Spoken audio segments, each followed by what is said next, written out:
Bien, doctor, ya son las 3:05. Si le parece bien, lo voy presentando. Muy bien, gracias. Gracias, doctor.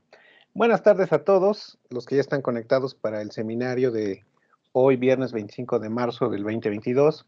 Esta tarde tenemos el agrado de contar con la presencia del doctor Juan Javier Montesinos García, quien es profesor investigador de la Universidad Tecnológica de la Mixteca y que nos va a presentar el tema titulado Cifrado mediante observadores de estado para sistemas caóticos. Me voy a permitir leer la semblanza del doctor para que conozcan un poquito más acerca de su trayectoria académica. El doctor Javier Montesinos recibió el grado de ingeniero en mecatrónica por parte de la Universidad de Papaloapan en el año 2014. Posteriormente, recibe los grados de maestro en ciencias y doctor en ciencias por parte del Departamento de Control Automático del CIMBESTAP en 2015 y 2019 respectivamente, y actualmente es investigador postdoctoral en la Universidad Tecnológica de la Mixteca en Oaxaca. Sus áreas de interés incluyen control de sistemas de orden fraccional, observadores robustos y comunicaciones seguras mediante sincronización. Muy bien, doctor, pues le agradecemos por estar aquí en esta tarde de viernes con nosotros y adelante, el foro es suyo. Muchas gracias. Bueno, como dijo el doctor Luis Abraham, la plática va a ser sobre cifrado mediante observadores de estado para sistemas caóticos. Entonces, pues vamos a empezar viendo cómo se maneja en general el cifrado mediante sincronización. Eh, Vemos que el fenómeno de sincronización, pues, no es tan nuevo, pero desde su introducción, pues, ha tenido bastantes avances. Uno de los más importantes, pues, es el cifrado de datos. Eh, en esta aplicación se utiliza por lo regular un esquema de maestro-esclavo. El maestro se utiliza como receptor, como transmisor, perdón, para los mensajes cifrados.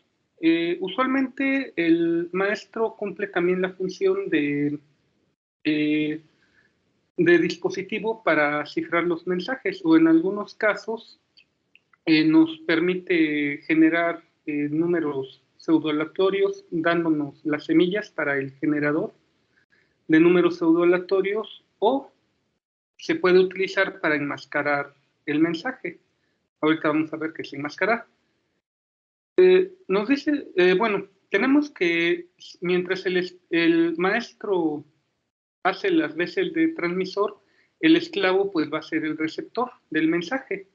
Entonces su tarea del esclavo va a ser recibir la señal del maestro, o sea, el mensaje cifrado, y a través de algún algoritmo de cifrado inverso, pues separar el mensaje de la señal que nos proporciona el transmisor.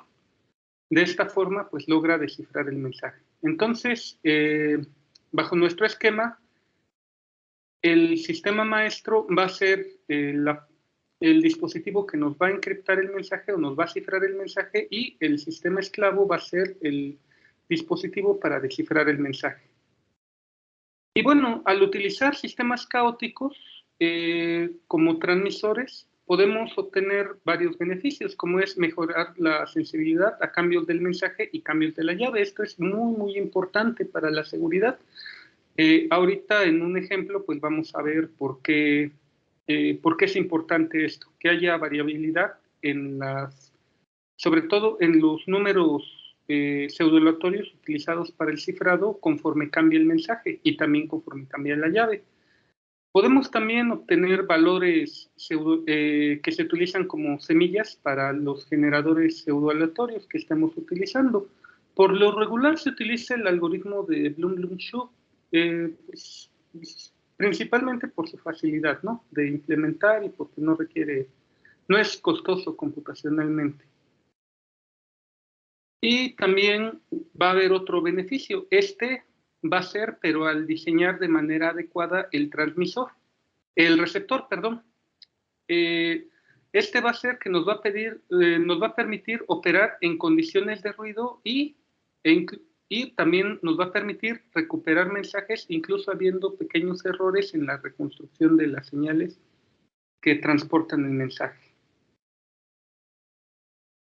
Bueno, la mayoría de algoritmos de cifrado basados en sistemas caóticos se pueden clasificar en 3 variantes. El primero sería el enmascaramiento caótico, que es el más común que encontramos en la literatura. Este consiste en que vamos a agregarle de alguna forma la señal que contiene el mensaje a una señal proveniente del sistema caótico. Por lo regular es la salida, entonces tenemos nuestro sistema caótico y a la salida añadimos el mensaje. Por lo general se añade sumándolo, o sea, tienes una señal del mensaje, tu salida del oscilador, la sumas y pues ya tienes tu mensaje cifrado. Es la forma más sencilla de hacerlo. Después sigue el Chaos-Shift Keying, que este es un poquito más, digamos, rebuscado, un poco más complejo. Consiste en transmitir el mensaje como variaciones del atractor del sistema caótico maestro. Entonces, lo que vamos a tener es que buscar un parámetro o un grupo de parámetros que hagan cambiar el atractor. Entonces, lo que vamos a hacer es convertir nuestro mensaje a unos y ceros y generar, o bueno, tener en cuenta dos estados del atractor. A uno le vamos a asignar el valor de 0 y a otro el 1. Entonces, para transmitir el mensaje, pues vamos variando entre el atractor que equivale a 0 y el que equivale a 1. Y nuestro receptor, pues lo que va a hacer es comparar el atractor que tiene por default, digamos, que tenga como atractor por default el que corresponde a un 0, y cuando haya un 1, pues va a haber una diferencia entre los atractores del sistema maestro y del sistema esclavo, y estas diferencias es cómo se recibe el mensaje. Interpretamos un 0 como digamos, como un atractor igual, sin una diferencia de entre atractores, pues 0, y un 1 como una diferencia de atractores diferente a 1. Entonces así se va a transmitir el mensaje. Pero aquí está la peculiaridad de que tenemos que transmitir el mensaje como una señal binaria, es decir, en unos y ceros. Y finalmente la modulación caótica, que en esta pues lo que se hace es hacer cambiar algún parámetro del sistema caótico. Es muy similar al enmascaramiento. Aquí en vez de poner la señal directamente en la salida, pues metemos la señal a algún parámetro y ese parámetro va a ir variando. Entonces nuestro receptor lo que va a tener que hacer es detectar esos cambios de parámetros. Ahora, en general, ya para algoritmos, hablando de algoritmos de cifrado, en general, se dividen en dos tipos principales, unos de llave simétrica y otros de llave asimétrica. Los de llave simétrica utilizan la misma llave para encriptar y desencriptar, y pues son los que se utilizan por lo regular para encriptamiento caótico. Estos pues se utilizan por lo regular para información de gran tamaño. Y pues las llaves oscilan o van entre los 128 y 256 bits. Son pues los algoritmos comerciales más comunes. Los de llave asimétrica tienen dos llaves, una llave pública y una llave privada. Entonces, la llave pública se utiliza para encriptar el mensaje y la llave privada para desencriptarlo. Aquí la diferencia es que las llaves son entre 1000 y 4000 bits aproximadamente. Y pues esto hace que el algoritmo sea muy pesado porque se utilizan funciones hash, se hacen operaciones matemáticas con la llave y pues es un número muy grande, ¿no? Entonces, estos algoritmos se utilizan principalmente para encriptar datos muy pequeños, claves bancarias, números de tarjeta de crédito, contraseñas del correo, cosas así, ¿no? Pequeñas, que permitan tiempos de cifrado y descifrado razonables. Y bueno, en los algoritmos de llave simétrica se dividen en dos grandes grupos, que es el stream cipher, que es el más usual en encriptamiento caótico. En este stream cipher, pues lo que se hace es generarse una corriente llamada keystream de símbolos pseudoaleatorios, o sea, de números pseudoaleatorios usualmente. Esta se genera por algún algoritmo determinístico, conocido así generalmente. Y este algoritmo pues va a recibir datos de la llave y de las semillas para generar los números pseudoaleatorios. En el caso de los osciladores caóticos usados como transmisores, pues las semillas pueden ser los estados de los osciladores o la salida. Y después seguirían los algoritmos de cifrado por bloques. Estos se utilizan ya para encriptar mensajes un poco más pequeños. Los stream ciphers son para mensajes muy grandes. Por ejemplo, estos son los que se utilizan para encriptar discos, Blu-rays, DVDs. Por ejemplo, las películas que están en streaming, todo eso.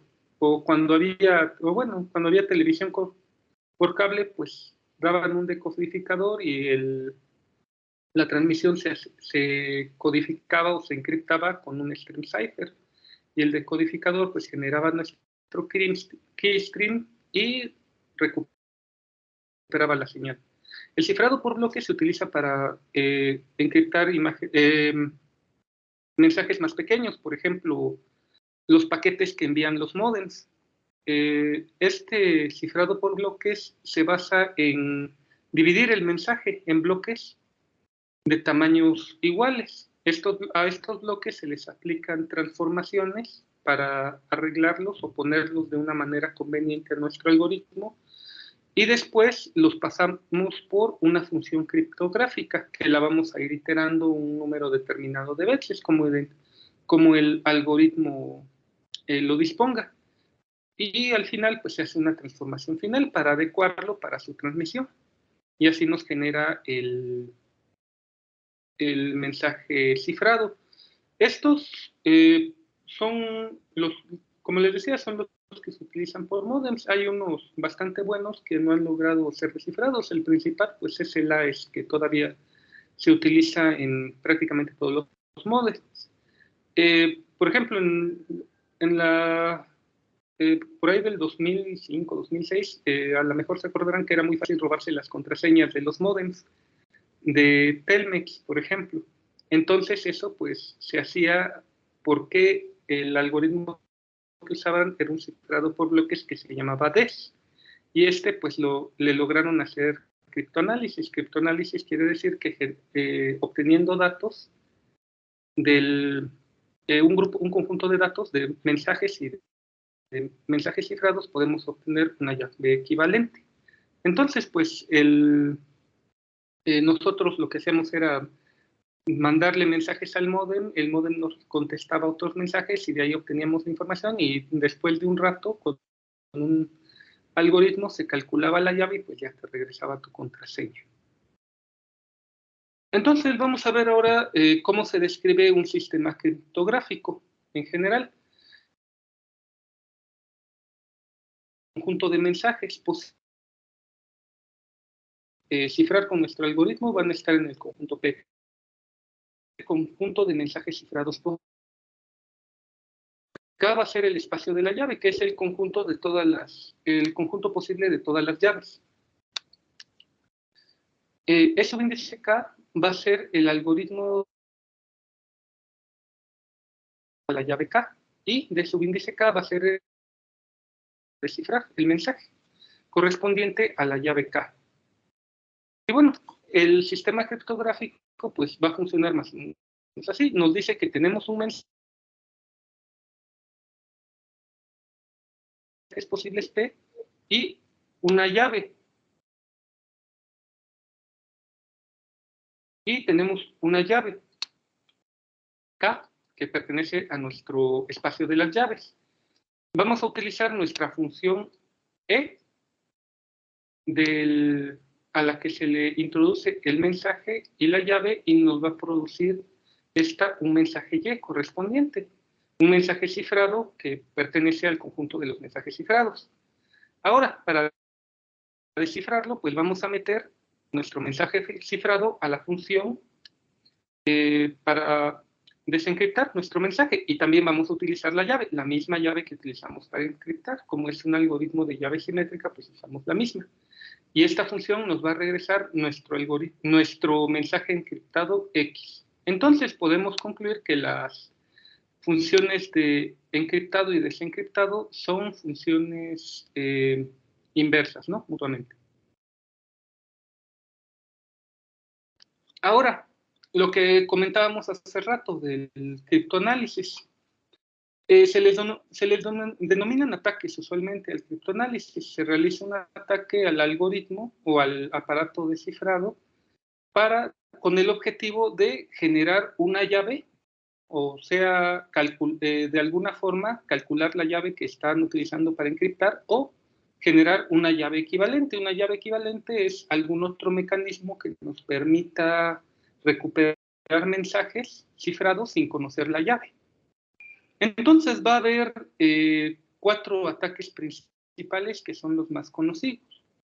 El primero, pues, es en el que solo se conoce el mensaje encriptado, se denomina ciphertext only, y pues el atacante solamente conoce mensajes cifrados. El otro sería el de mensajes descifrados escogidos, de mensajes, perdón, mensajes conocidos, y en este el atacante conoce un conjunto de mensajes no cifrados y también va a conocer su correspondiente grupo de mensajes cifrados. Ahora, los siguientes pues son los más efectivos, que sería el de texto cifrado escogido, de texto plano conocido de mensaje escogido. En este, el atacante escoge qué mensajes enviar por medio del aparato de cifrado y recupera los mensajes cifrados. Entonces, aquí, pues, el atacante diseña sus mensajes y va a ir recuperando los mensajes cifrados correspondientes con la esperanza de encontrar la función que nos relaciona el mensaje X1 con el Y1, el X2 con el Y2 y así. Y finalmente sería el ataque más efectivo y más fácil de implementar. Sería el de mensaje cifrado escogido. En este caso, el criptoanalista puede diseñar los mensajes X1, X2, de manera que nos generen mensajes cifrados convenientes o propicios para encontrar la llave o la llave equivalente. ¿Esto qué quiere decir? Bueno,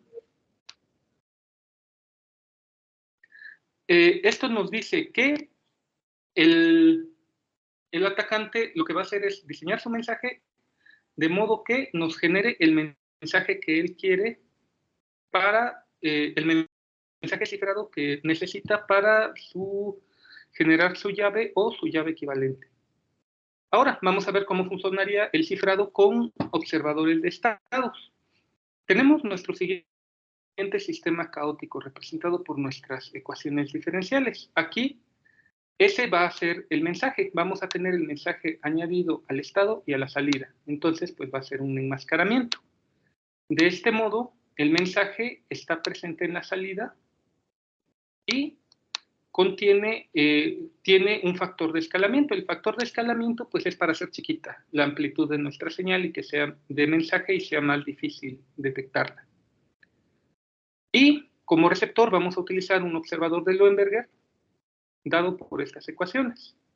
El mensaje lo vamos a recuperar de esta forma. Vamos a tener nuestro vector estimado de estados y, si recordarán, el mensaje cifrado Y va a ser la salida al mismo tiempo. Y va a usar como keystream el vector de estados multiplicados por C más, y a ese keystream se le va a añadir con una suma normal la señal que transporte el mensaje. Entonces, pues lo que tenemos que hacer es restar la salida de nuestro transmisor a la salida estimada, que va a ser el keystream estimado al momento de sincronizar el observador al sistema maestro y dividirlo entre la el factor de escalamiento para recuperar el mensaje en la forma original. Y bueno, vamos a tener las suposiciones usuales para la prueba de estabilidad de un observador de Leuenberger. Definimos nuestro error, definimos una función de Lyapunov, la derivamos nuestro error, hacemos este cambio de variable en la parte no lineal del sistema y sustituimos en nuestra función de Lyapunov la derivada del error. Después de hacer nuestro desarrollo pertinente, vamos a llegar a esta desigualdad, asumiendo que se cumplen las suposiciones.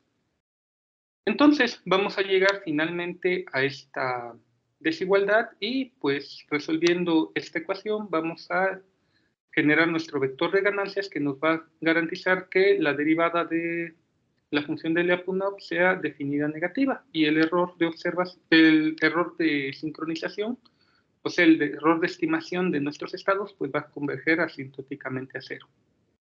Y valiéndonos de esto, podemos decir que el error de estimación del mensaje, pues también va a tener convergencia a cero.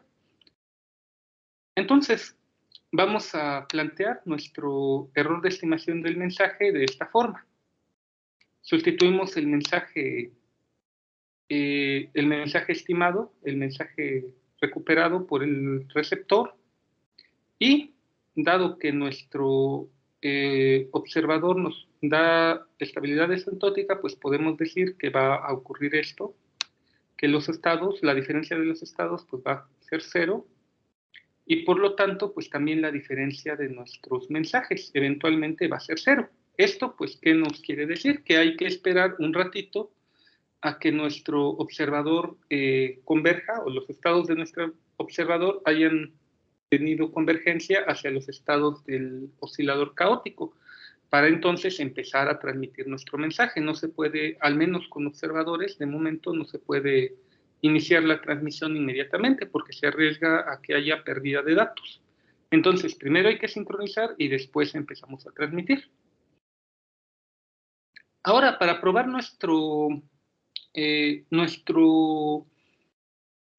transmisor caótico y nuestro observador de Leuenberger, pues vamos a utilizar este sistema de caótico que es un oscilador de Doping.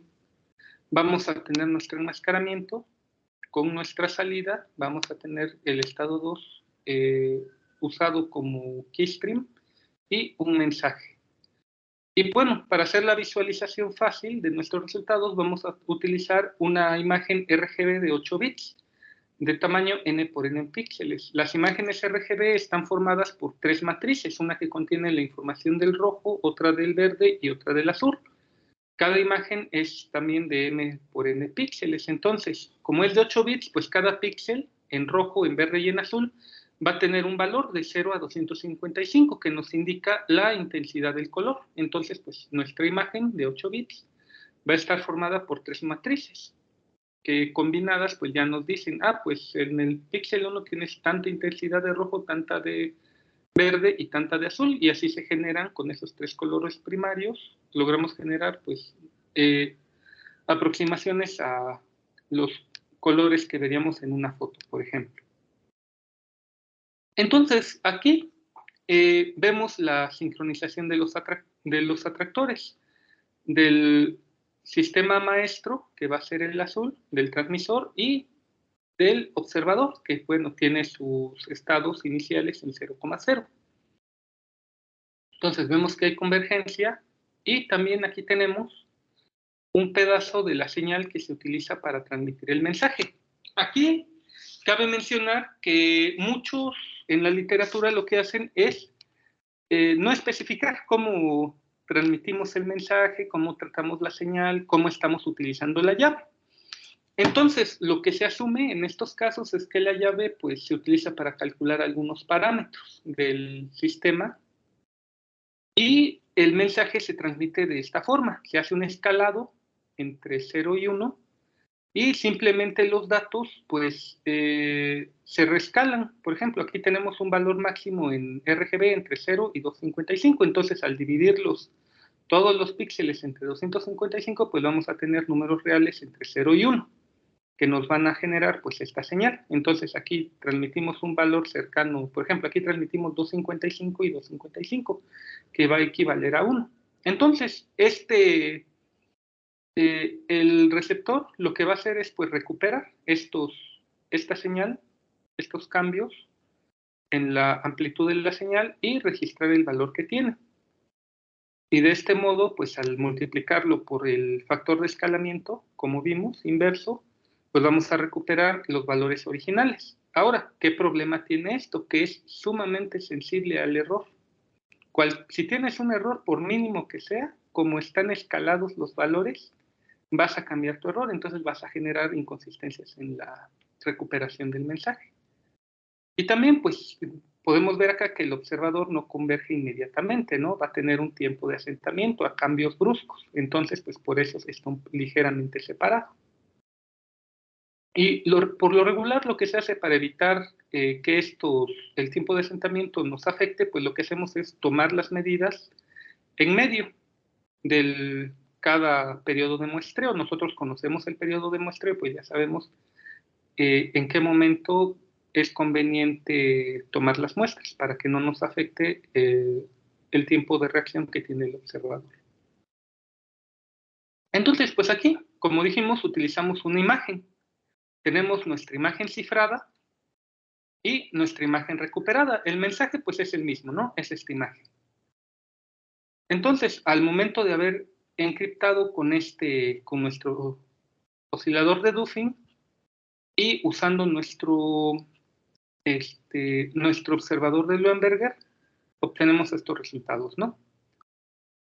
Como el observador, pues vemos que converge bien, no hay ruido, no hay nada inusual en la transmisión, pues nos genera una imagen, una recuperación buena de la imagen, limpia y todo. Y pues acá tenemos nuestra imagen cifrada. Esta es la interpretación visual del keystream del keystream añadido al mensaje. Entonces, pues vemos, ¿no? Que de forma esconde la imagen por completo. Ahora vamos a ver qué deficiencias tiene este método de encriptamiento. Vamos a hacer un criptoanálisis por un ataque de mensaje cifrado escogido. Entonces, ¿cómo le vamos a hacer para recuperar la llave? Bueno, pues lo más fácil que podemos hacer es generar una llave equivalente, es decir, recuperar el keystream que estamos utilizando para encriptar. Como nuestro mensaje cifrado es el vector de estado multiplicado por 6 y añadido al mensaje, nos damos cuenta que si diseñamos un mensaje de modo que forcemos a la señal que transporte el mensaje a ser 0, pues vamos a recuperar CX, que va a ser pues nuestro keystream. Entonces, si recuperamos ese keystream, podemos recuperar cualquier mensaje subsecuente encriptado con la misma llave. Y este es un problema que nos da el no haber, es una vulnerabilidad que nos causa el no haber hecho que las trayectorias o que el keystream varíe dependiendo del mensaje, porque es importante que haya alta sensibilidad a cambios en el mensaje. Entonces, como aquí no hay sensibilidad a cambios en el mensaje, pues nos deja vulnerables a estos ataques. Y bueno, para este ataque, el mensaje que nos funcionaría sería una imagen negra. ¿Por qué una imagen negra? Porque en RGB el 0 en todas las matrices nos generaría una señal pues en 0. Y aparte, pues esa señal en 0 se interpreta visualmente en RGB como una imagen negra.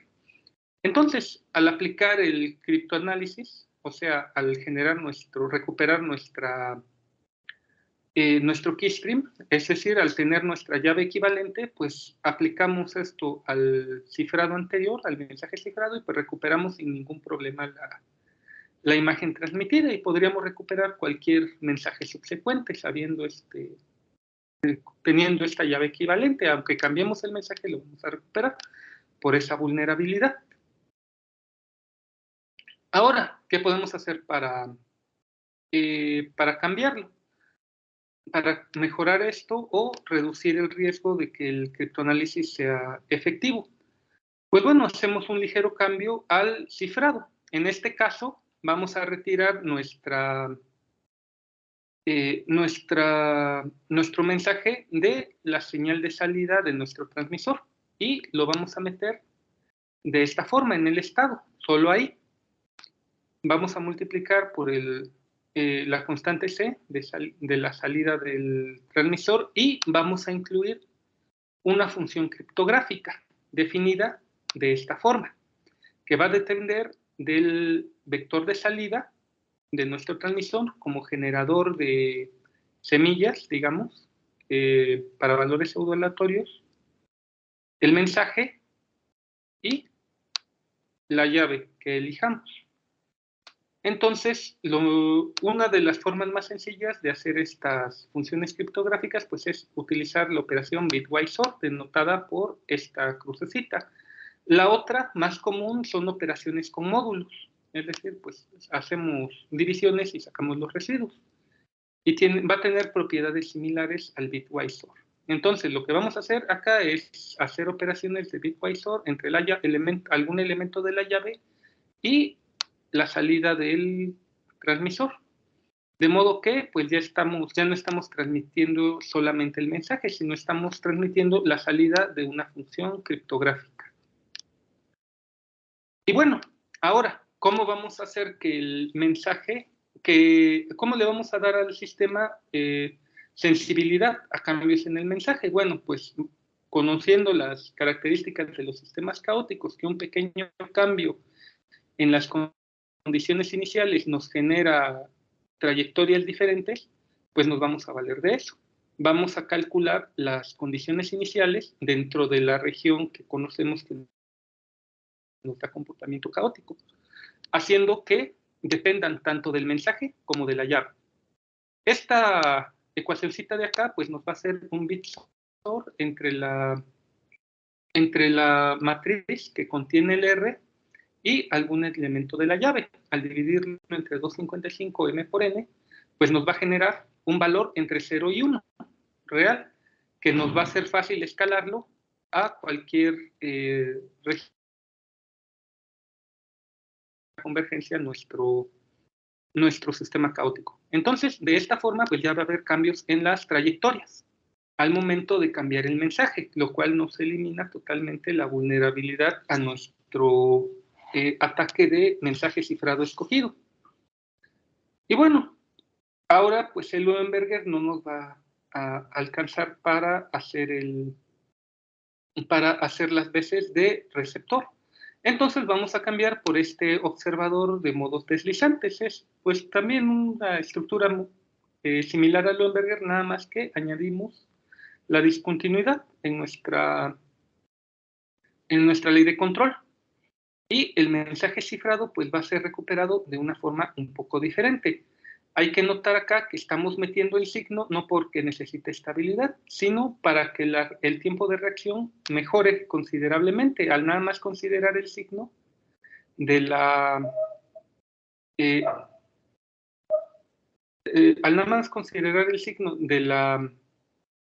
señal recuperada, pues podemos recuperar fácilmente mensajes hechos como diseñados como se utilizan en CSK, en Scout Keying, que es otra parte importante de este algoritmo de cifrado. Entonces, nuestra señal que transmite el mensaje ahora va a ser una señal binaria, van a ser ceros y unos. O por ejemplo acá podemos interpretar un 1 como un 1 o un valor positivo como un 1 y un valor negativo como un 0. Entonces, al tomar solamente en cuenta el signo, pues nada más basta con ser precisos en el signo de nuestra reconstrucción, lo que nos permite que si hay error, pues con que nada más tengamos precisión en el signo del mensaje reconstruido, vamos a tener una reconstrucción limpia y sin error. Y también aquí por la estructura del cifrado, pues vamos a necesitar derivar la salida.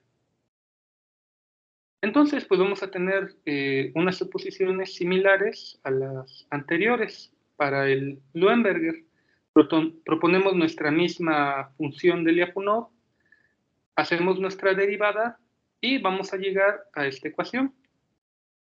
Escogemos adecuadamente las ganancias y nos garantiza pues, que va a haber estabilidad asintótica para la estimación de los estados. Y el mensaje se va a recuperar de esta forma.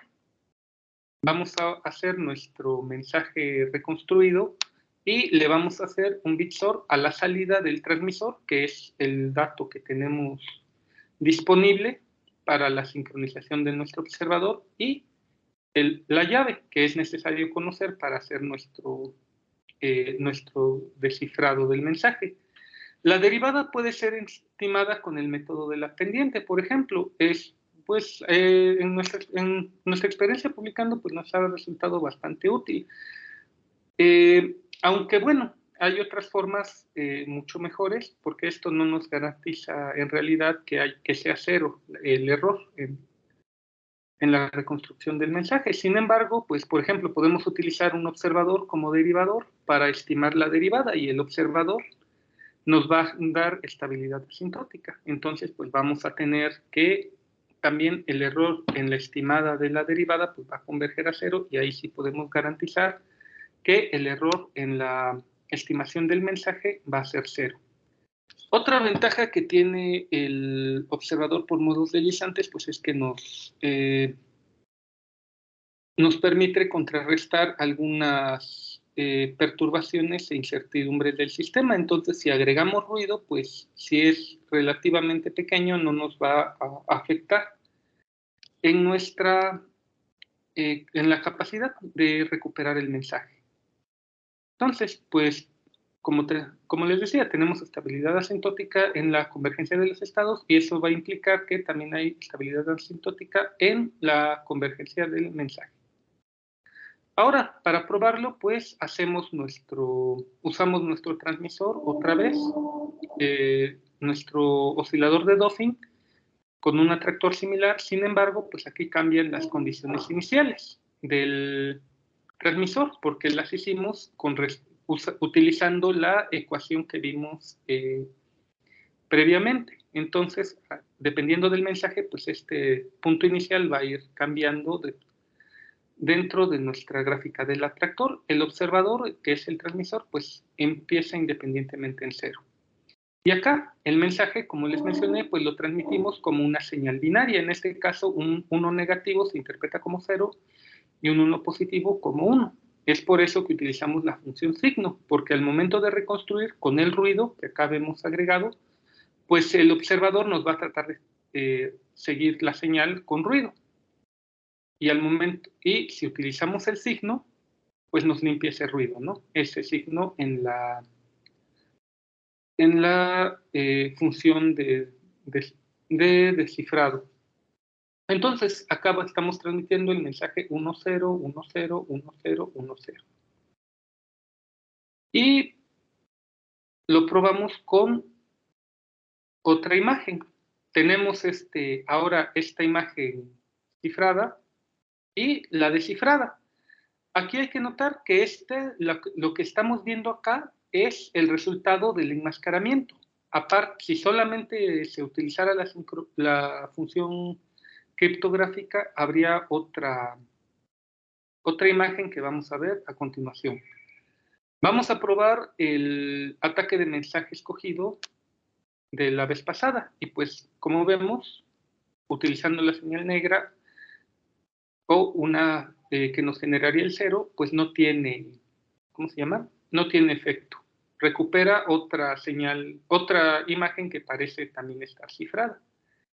Y bueno, suponiendo que pudiéramos limpiar completamente esta señal cifrada, vamos a ver que este sería el resultado, esta imagen de puntitos de colores, este sería el resultado de nada más utilizar la señal la función criptográfica para encriptar. Entonces, aquí hay dos, digamos, dos mecanismos de seguridad. Está el enmascaramiento caótico que hace variar nuestro keystream dependiendo de los mensajes, y aparte está la función criptográfica. Entonces, pues ya tendríamos que diseñar un algoritmo de criptoanálisis bastante más complicado para poder atravesar las dos diferentes técnicas de cifrado que estamos combinando. Y bueno, como conclusión, pues podemos ver que al hacer ligeros cambios o pequeños cambios y emplear apropiadamente las características de los sistemas caóticos, pues podemos mejorar considerablemente la seguridad que nos proporciona el algoritmo de cifrado. Sin embargo, pues esto tiene su costo, ¿no? Entre más complejo sea, pues es más difícil de implementar y es más costoso para la computadora. Entonces, pues vamos a necesitar una computadora más potente o ser pacientes para que haga las operaciones en un mayor tiempo. Y bueno, la bibliografía consultada va a ser la siguiente. Y bueno, sería todo de mi parte. Si tienen alguna pregunta. Muchas gracias por su presentación, doctor. Muchas gracias. Ya saben, jóvenes, cómo es la dinámica. Si tienen algún comentario o alguna pregunta, levanten la manita virtual para que les podamos dar el uso de la palabra. Mientras se animan a preguntar, doctor, yo sí tengo un par de preguntas. Sí, dígame. La primera tiene que ver con este banco de pruebas que se usa para estos asuntos de la criptografía, que es el banco NIST. Yo he observado que, bueno, son pruebas precisamente para ver qué tan fuerte es o qué tan difícil de robar el mensaje es. Sin embargo, me queda la duda, por ejemplo, ¿no? Si se tiene un sistema de encriptamiento y se genera de alguna manera una secuencia aleatoria para el encriptado, yo supongo que al correrle las pruebas NIST en diferentes corridas, pues se obtienen diferentes resultados, ya que precisamente se ocupa una secuencia aleatoria o pseudoaleatoria. Entonces, ¿cómo le hacen ahí para decidir el grado de robustez que tiene ese sistema de encriptado si se obtienen diferentes resultados con este banco de pruebas? Tienen parámetros, ¿no? Las pruebas pues nos van a generar algún valor numérico y pues tienen algún margen de tolerancia, ¿no? Si sobrepasa dicho margen, pues el sistema no se considera seguro. Usualmente es un manual bastante grande, ¿no? En NIST hay que hacer un montón de pruebas, pero pues usualmente así es como se maneja, o las que he visto que implementan así las manejan. Tienen digamos, alguna frontera que no puede cruzar el resultado de la prueba. Si la cruza, pues ya no se considera seguro el algoritmo. Y por lo regular marcan el número de pruebas que pasa, ¿no? Dice, de las 15 pruebas pasa 6 o pasa 9, etcétera, ¿no? Sí, así es. Sí. Y bueno, la otra es preguntarle hoy en día que está tan en boga el asunto de la ciberseguridad, ¿qué tan viable es ocupar estos sistemas caóticos para encriptado en aplicaciones como lo es el Internet de las Cosas, ¿no? Uno ve, por ejemplo, aparatos electrónicos que se tienen en casa, como es el caso de las cafeteras, las Smart, ¿no? Que ahora son hackeadas, ¿no? Ahora las hackean y la cafetera se vuelve loca y hasta que uno le paga porque recibe uno pues, ¿cómo llamarlo? El aviso del hacker, ¿no? Que no te liberan tu cafetera hasta que pagues, ¿no? Sí. ¿Se ocupan este tipo de algoritmos o este tipo de soluciones que nos viene a presentar son para otro tipo de sistemas? Bueno, para el Internet de las Cosas es más, bueno, dependiendo de la disponibilidad de ancho de banda que tengamos, es más seguro que estén utilizando encriptamientos o cifrados como el AES, por ejemplo, cifrados por bloques. Estos son principalmente para datos muy grandes, para mensajes muy grandes. Por ejemplo, como le decía, una película en Blu-ray o a lo mejor una película transmitida desde Netflix, ¿no? Que es una cantidad enorme de datos y pues andar partiéndolos cada bit, por ejemplo, cada cuadro de la película en los bloques y hacer todo el rollo de la AES, pues va a ser una carga muy grande, ¿no? A lo mejor pues la computadora se lleva mucho tiempo descifrando el mensaje, pues ya no, ni siquiera tendría la capacidad de reproducir el video a la velocidad que debe, ¿no?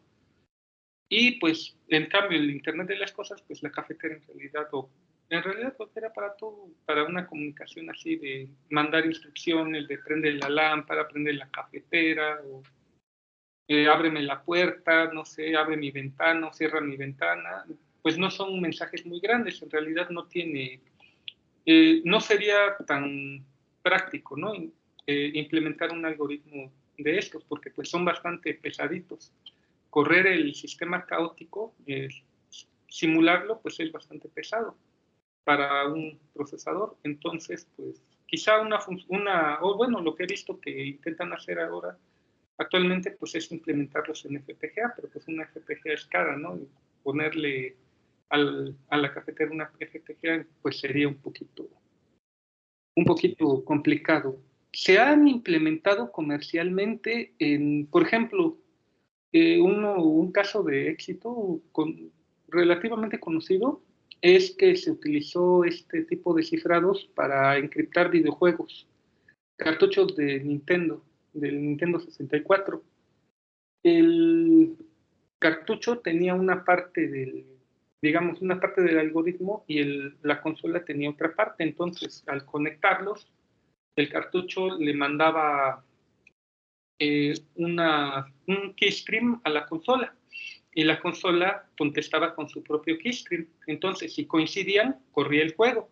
Si no coincidían, no corría. Y fue tan efectivo que tardaron, híjole, pues como unos 20 y tantos años en generar una llave equivalente. Ni siquiera han logrado generar un algoritmo que haga, que nos encuentre las llaves. Generaron, ¿cómo se llama? Una llave equivalente con FPGAs. Y bueno, hasta la fecha es tan efectivo que para hacer, por ejemplo, cartuchos piratas para correr desde memorias a la consola, eh, lo que hacen, les resulta más fácil conseguir un cartucho original y quitar la parte que nos genera el keystream y ponérsela al cartucho que meter una FPGA o algún microcontrolador que nos emule el comportamiento. Entonces, pues es el de los casos de éxito más sonados de estos algoritmos de cifrado caótico. Y en el caso que plantea que se sugiere que sean más convenientes, por ejemplo, para datos masivos, ¿se requiere un poder de cómputo muy grande o se pueden aprovechar, por ejemplo, las bondades del cloud computing para que se haga la parte algorítmica, se corre en algún servidor que tiene muchas capacidades y simplemente se manden a llevar los resultados? Pues podría ser con el cloud computing, pero también el mensaje los mensajes que se envían al servidor ¿cómo se llama? Para que el servidor haga las cuentas, pues deben ir cifrados de algún modo, ¿no? Entonces sería doble descifrado, cifrar el mensaje cifrado que le vamos a enviar a la computadora lo recibe, lo descifra, y después de ser descifrado recibe su mensaje cifrado, pues recibe el mensaje que nosotros ciframos, hace el descifrado y luego vuelve a cifrar el mensaje descifrado, nos lo envía y ya nuestra computadora lo descifra. O sea que en este caso se escucha complicado, ¿no? Lo más recomendable es que O sea, son dos cifrados, ajá. el receptor haga todo Sí, lo más recomendable es que el receptor haga todo el trabajo y que sea lo más ligero posible, ¿no? Muy bien, doctor, muchas gracias. ¿Alguna pregunta, algún comentario que tengan para el doctor Montesinos?